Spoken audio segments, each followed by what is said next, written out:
W.F. Howes presents an unabridged recording of A Thread of Violence, a story of truth, invention, and murder, by Mark O'Connell, narrated by the author. And my lawyer, rolling up one of his sleeves, said with finality, "Here we have a perfect reflection of this entire trial. Everything is true, and nothing is true." Albert Camus, The Stranger. Part 1. Is This For Real? Chapter 1. One Sunday in early May 2022, I went for a walk with my son in Sandycove, a coastal suburb just south of Dublin. It was a bright and beautiful day, and the first fine possibility of summer was in the air. The beach was crowded with picnicking families and children flinging themselves, shrieking, at the icy sea.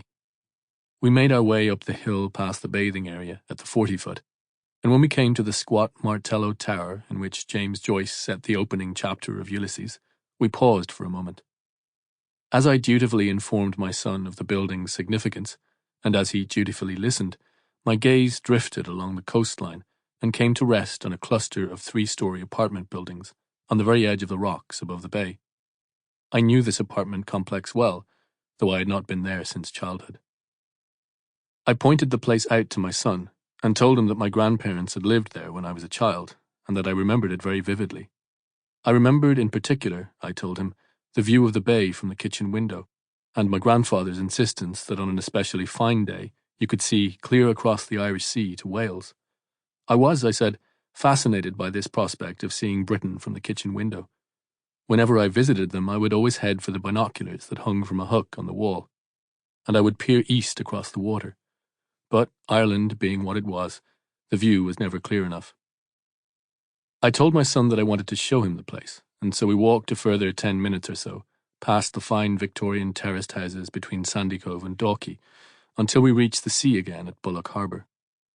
The apartment complex, which was called Pilot View, was sealed off from the road by a set of large electric gates. It was the kind of place that estate agents habitually refer to as an exclusive development, or highly sought after. In my grandparents' time, a lot of well-off people lived there, couples whose children had grown up and moved out, or older professionals who had never married. As a boy, I had an enthusiasm for luxury cars, and I remember being deeply impressed by all the Jaguars and Mercedes-Benzes in the parking spaces out front.